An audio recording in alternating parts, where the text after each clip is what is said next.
Hi, it's Lee Giles from Peasy All-in-One Homeschool. Our verse for today is John 5:8. Jesus said to him, "Get up, stand up, pick up your mat, and walk." So I was asking the Lord about that.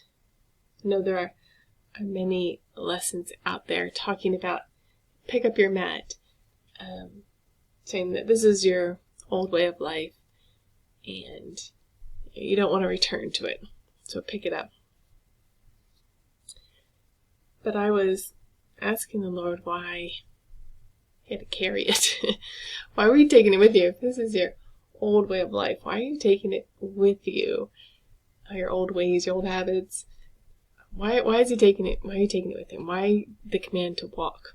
In the story of the paralytic lowered down through the ceiling, it says, pick up your mat and go home. So I was just praying about what the significance of that was, and saw it as, yes, this was our old life and our old ways. Right? The mat was the symbol of his weakness, and he was trapped. He was trapped in that weakness. Right? He couldn't get up. In either story, whichever one you want to look at, he couldn't get up. They were trapped in that weakness. They were trapped on that mat, and he tells it to take him with him, and to pick it up and take it with you, I see as like feet fitted with the preparation of the gospel of peace. This is your testimony.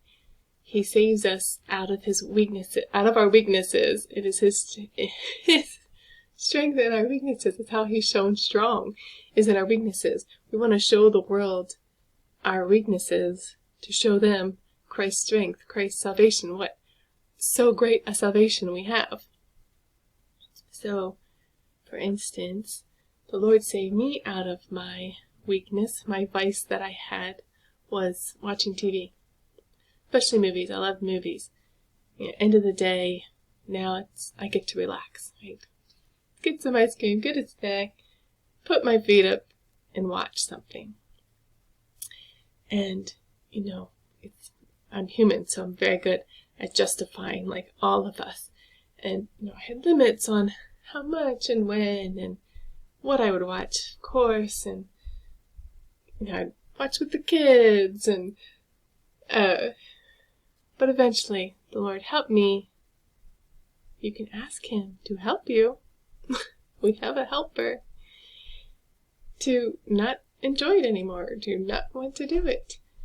He showed me things like crying at the end of the movie, caring about these non-fiction people, and then not my crying over these people in the real world. Things like that, till I wanted it out. And he took it out. He took out the desire. He works in us the willing and the doing. He changed my heart to not want it anymore. And the hardest thing to give up was after the little people are in bed. This wasn't always, but just this, like that last year, when the littler people are in bed, one of my teenagers and I would watch something together. We liked historical movies and foreign language films, and we'd find things to watch and watch a movie over a few nights. And it was a time we spent together. And I kept saying, replace it, give us something else, and he never did. And I finally had to just tell my son I couldn't do it anymore. Lord was taking this out of my life. And it hasn't been replaced yet. But he's homeschooled. We still spend a lot of time together. But that was the hardest part of it, that I had to make the choice. We still make the choice. It's our choice. God doesn't force himself on us. But he does the work. He does the work. The willing and the doing. I don't want it anymore. It's gone. Maybe twice. I don't know. I had a thought like, I'll put something on. You know what? I really don't want to. And I don't. There's never been, any kind of backsliding because I don't want it anymore. Things aren't a temptation if you don't want them. So it's easy not to give in to any thoughts like that. Because your heart is really changed. Because God really changes our hearts. salvation is real. It's not us trying to do anything. It's us just choosing Him, choosing to love Him.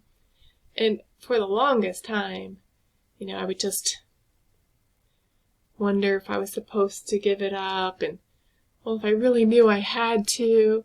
But just right there showed my heart. It wasn't enough that maybe He wanted me to, or maybe this would give me a better relationship with Him. It wasn't enough. I wasn't willing to just give it up. It showed my heart wasn't loving the Lord my God with all my heart and mind and soul and strength. So, I would encourage you, whatever those things are, those weaknesses which we justify and we laugh off, we make jokes about them, we want other people to agree that it's okay. It's not glorifying God, and it's doing us no good. Pick up your mat and walk, and show the Lord what a great Savior we have.